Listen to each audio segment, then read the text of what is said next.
ಶಿವಾನಂದ್ ದೇಸಾಯಿ, ವೀರೇಶ್ ಕಣಿವಿ, ನಂತರ ಏಕನಾಥ್ ಬಂಡಿ, ಇನ್ನೊಬ್ಬರು ಪ್ರದೀಪ್ ಅಂತಿದ್ದಾರೆ.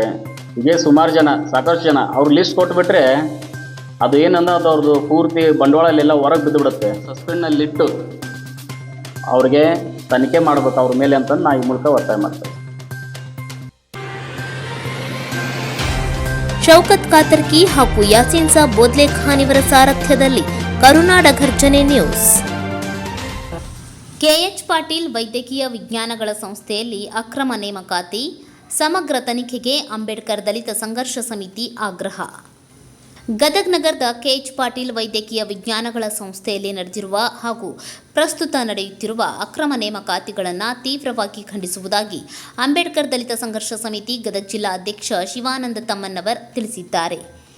ಸಂಸ್ಥೆಯಲ್ಲಿ ನೇಮಕಾತಿ ಪ್ರಕ್ರಿಯೆಯಲ್ಲಿ ಸರ್ಕಾರದ ನಿಯಮಗಳು, ಮೀಸಲಾತಿ ನೀತಿ ಹಾಗೂ ಪಾರದರ್ಶಕತೆಯನ್ನು ಕಡೆಗಣಿಸಿ ಕೆಲವರಿಗೆ ಅನುಕೂಲವಾಗುವ ರೀತಿಯಲ್ಲಿ ನೇಮಕಾತಿ ನಡೆಸಲಾಗಿದೆ ಎಂಬ ಗಂಭೀರ ಆರೋಪಗಳು ಕೇಳಿಬರುತ್ತಿವೆ. ಈ ಹಿನ್ನೆಲೆಯಲ್ಲಿ ನೇಮಕಾತಿಗೆ ಸಂಬಂಧಿಸಿದ ಎಲ್ಲ ದಾಖಲೆಗಳನ್ನು ಸಾರ್ವಜನಿಕರ ಮುಂದಿಡಬೇಕು ಹಾಗೂ ಕಳೆದ ಕೆಲವು ವರ್ಷಗಳಲ್ಲಿ ನಡೆದಿರುವ ನೇಮಕಾತಿಗಳ ಬಗ್ಗೆ ಉನ್ನತ ಮಟ್ಟದ ತನಿಖೆ ನಡೆಸಬೇಕು ಎಂದು ಅವರು ಒತ್ತಾಯಿಸಿದರು. ದಲಿತ, ಹಿಂದುಳಿದ ಹಾಗೂ ಅರ್ಹ ಅಭ್ಯರ್ಥಿಗಳಿಗೆ ಅನ್ಯಾಯವಾಗದಂತೆ ನೋಡಿಕೊಳ್ಳುವುದು ಸರ್ಕಾರ ಮತ್ತು ಸಂಸ್ಥೆಯ ಆಡಳಿತ ಮಂಡಳಿಯ ಜವಾಬ್ದಾರಿಯಾಗಿದೆ. ಆದರೆ ಸಂಸ್ಥೆಯಲ್ಲಿ ನಡೆಯುತ್ತಿರುವ ಬೆಳವಣಿಗೆಗಳು ಸಾರ್ವಜನಿಕರಲ್ಲಿ ಅನುಮಾನಕ್ಕೆ ಕಾರಣವಾಗಿವೆ. ಆದ್ದರಿಂದ ರಾಜ್ಯ ಸರ್ಕಾರ ತಕ್ಷಣ ಮಧ್ಯಪ್ರವೇಶಿಸಿ ನೇಮಕಾತಿ ಪ್ರಕ್ರಿಯೆಯ ಕುರಿತು ನ್ಯಾಯಾಂಗ ಅಥವಾ ಉನ್ನತ ಮಟ್ಟದ ಸಮಿತಿಯಿಂದ ತನಿಖೆ ನಡೆಸಿ ತಪ್ಪಿತಸ್ಥರ ವಿರುದ್ಧ ಕಾನೂನು ಕ್ರಮ ಜರುಗಿಸಬೇಕು ಎಂದು ಆಗ್ರಹಿಸಿದರು. ಇದೇ ವೇಳೆ ಮಾಹಿತಿ ಹಕ್ಕು ಕಾಯ್ದೆ ಅಡಿಯಲ್ಲಿ ನೇಮಕಾತಿಗೆ ಸಂಬಂಧಿಸಿದ ಎಲ್ಲಾ ಮಾಹಿತಿಗಳನ್ನು ಪಡೆಯುವ ಮೂಲಕ ಹೋರಾಟವನ್ನು ತೀವ್ರಗೊಳಿಸಲಾಗುವುದು. ಸೂಕ್ತ ಕ್ರಮ ಕೈಗೊಳ್ಳದಿದ್ದಲ್ಲಿ ಜಿಲ್ಲಾಡಳಿತ ಕಚೇರಿ ಎದುರು ಪ್ರತಿಭಟನೆ ನಡೆಸುವುದಾಗಿ ಶಿವಾನಂದ ತಮ್ಮನ್ನವರ್ ಎಚ್ಚರಿಕೆ ನೀಡಿದರು.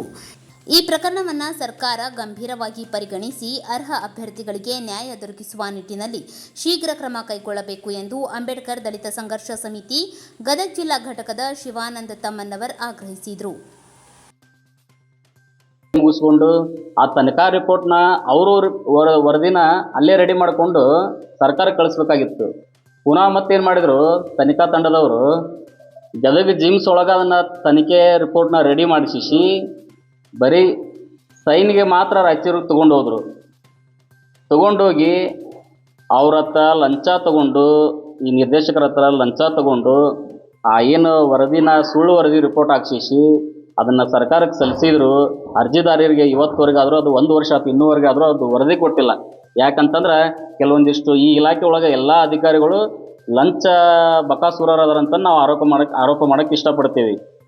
ಪುನಃ ನಾವು ಮತ್ತೆ ಬೆಂಗಳೂರಿಗೆ ಹೋಗಿ ಸರ್ಕಾರದ ಪ್ರಧಾನ ಕಾರ್ಯದರ್ಶಿಗಳು, ಆರೋಗ್ಯ ಮತ್ತು ಕುಟುಂಬ ಕಲ್ಯಾಣ ಇಲಾಖೆ ಇರ್ಬೋದು ಮತ್ತು ಪ್ರಧಾನ ಕಾರ್ಯದರ್ಶಿಗಳು, ವೈದ್ಯ ಶಿಕ್ಷಣ ನಿರ್ದೇಶಾಲಯ ಅವ್ರಿಗೂ ಸಹಿತ ಪುನಃ ಮನವಿ ಕೊಟ್ಟಾಗ ಅವರು ನಮ್ಮ ಮನವಿಗೆ ಸ್ಪಂದಿಸಿ ದಿನಾಂಕ 26/5/2026 13 ಪಾಯಿಂಟ್ಗಳನ್ನ ಹಾಕಿ ನಿರ್ದೇಶಕರಿಗೆ ಇದಕ್ಕೆ ಸೂಕ್ತ ನೀವು ವರದಿ ಕೊಡ್ರಿ ಅಂತಂದು 1 ವಾರದೊಳಗೆ ವರದಿ ಕೊಡು ಅಂತಂದು ಅವ್ರಿಗೆ ಲೆಟರ್ ಹಾಕಿದ್ರೆ ಇವತ್ತಿಗೆ ಸುಮಾರು 2 ತಿಂಗಳು ಹಾಕಿ ಬಂತು. ಇನ್ನೂವರೆಗೆ ಅದು ವರದಿ ಕೊಟ್ಟಿಲ್ಲ. ಅವರಿಗೆ ಯಾಕೆ ವರದಿ ಕೊಟ್ಟಿಲ್ಲ ಅಂತಂದು ನಿರ್ದೇಶಕರು ಅದನ್ನು ಬಹಿರಂಗ ಪಡಿಸ್ಬೇಕು. ಒಂದನೇದ್ದು.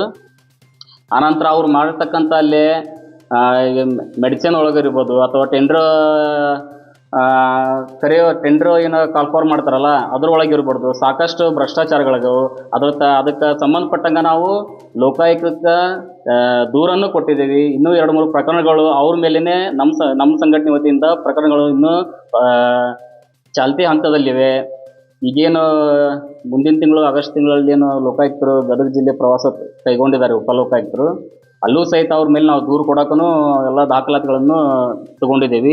ಅದಾದಮೇಲೆ ಏಕನಾಥ್ ಬಂಡಿ ಅಂತಂದು ಏನೀಗ ಪ್ರಸ್ತುತ ಅಲ್ಲಿ ಅಕೌಂಟ್ ಸೆಕ್ಷನ್ನಲ್ಲಿ ಲೆಕ್ಕ ಅಧೀಕ್ಷಕರಂತಂದು ಏನು ಇದು ಸೇವೆ ಸಲ್ಲಿಸ್ತಾ ಇದ್ದಾರೆ, ಅವರು ಮೂಲತಃ ಹೊರಗುತ್ತಿಗೆ ನೌಕರರು. ಅವ್ರನ್ನ ಅಕ್ರಮವಾಗಿ ಗುತ್ತಿಗೆ ನೌಕರರನ್ನಾಗಿ ಮಾಡಿದ್ರು. ಅಲ್ಲಿ 2022-23 ಒಳಗಿರ್ಬೇಕು. ಅದಾದಮೇಲೆ ಇವರು ಬಂದಿಂದ ಏನು ಬೊಮ್ಮನಳ್ಳಿಯವರು ಏನು ಅಧಿಕಾರಕ್ಕೆ ಬಂದು ಕುಂತ್ರಲ್ಲ, ಅಲ್ಲಿ ಅವರು ಬಂದು 1 ತಿಂಗಳಿಗೆ ಏಕನಾಥ್ ಬಂಡಿಯವರು ಅವತ್ತೇ ಅರ್ಜಿ ಕೊಡ್ತಾರೆ. 18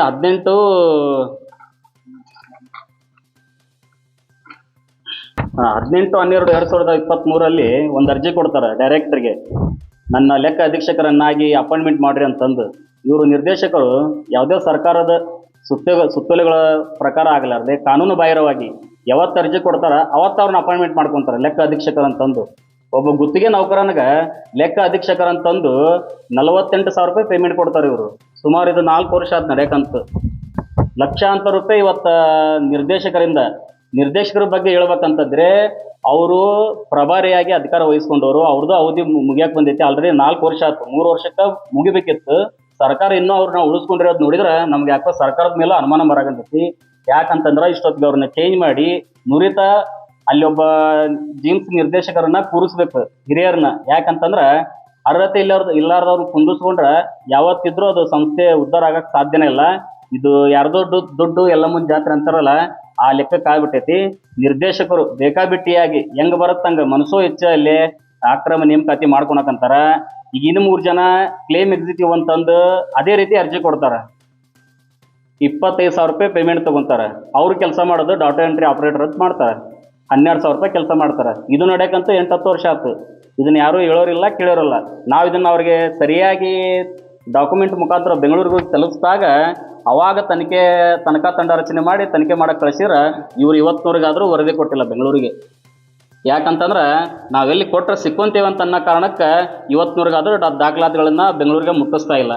ಕೆಲವೊಂದಿಷ್ಟು ನಾವು ಮಾಹಿತಿ ಹಾಕ್ಕೊಳಕ್ಕೆ ಕೇಳ್ತೀವಿ. ನಾವು ಮಾಧ್ಯಮದ ಮುಖಾಂತರ ತೋರ್ಸಕ್ಕೆ 2026ರವರೆಗೆ KH ಪಾಟೀಲ್ ವೈದ್ಯಕೀಯ ವಿಜ್ಞಾನಗಳ ಸಂಸ್ಥೆಯಲ್ಲಿ ಗುತ್ತಿಗೆ ಹಾಗೂ ಕಾಯಂ ನೌಕರರಿಗೆ ನೇಮಕಾತಿ ಹೊಂದಿದ ಗ್ರೂಪ್ ABCD ಮತ್ತು ದರ್ಜೆ ನೌಕರರ ಹೆಸರು ನೀಡಿ ಅಂತಂದು ಇದು ಮಾಹಿತಿ ಪಬ್ಲಿಕ್ ಡಾಕ್ಯುಮೆಂಟ್ ಇದೆ. ಇದಕ್ಕೆ ಅವರು ಉತ್ತರ ಕೊಡ್ತಾರೆ, ಮಾಹಿತಿ ಹಕ್ಕು ಅಧಿನಿಯಮ 8(1)J ಅಡಿಯಲ್ಲಿ ವೈಯಕ್ತಿಕ ಮಾಹಿತಿ ಒದಗಿಸಲು ಅವಕಾಶ ಇರುವುದಿಲ್ಲ ಅಂತ ಹೇಳ್ತಾರೆ. ಈ ಕೆಲಸ ಮಾಡ್ತಕ್ಕಂಥ ಅಧಿಕಾರಿ ಹೆಸರನ್ನ ಕೊಟ್ರೆ ಅದೇಂಗೆ ವೈಯಕ್ತಿಕ ಆಗತ್ತಂತ ನನ್ನ ಪ್ರಶ್ನೆ. ಇದಕ್ಕೆ ಉತ್ತರ ಅವರ ಕೊಡ್ಬೇಕು. ಯಾಕಂದ್ರೆ ಅವ್ರು ನಮ್ಗೇನಾರ ಹೆಸರುಗಳನ್ನು ಕೊಟ್ಟು ಬಿಟ್ರಂದ್ರಲ್ಲ, ಆ ಲಿಸ್ಟ್ ಒಳಗೆ ಏನು ಸಿಗುತ್ತಂತಂದ್ರೆ ಯಾರ್ಯಾರು ಅಕ್ರಮ ನೇಮಕಾತಿ ಒಂದೇರನ್ನ ನಮಗೆ ಗೊತ್ತಾಗುತ್ತೆ ಅನ್ನೋ ಕಾರಣಕ್ಕೆ ಈ ಥರ ಎಲ್ಲ ಮುಚ್ಚಾಕೊಂತ ಬರಕಂತಾರೆ ನಿರ್ದೇಶಕರು.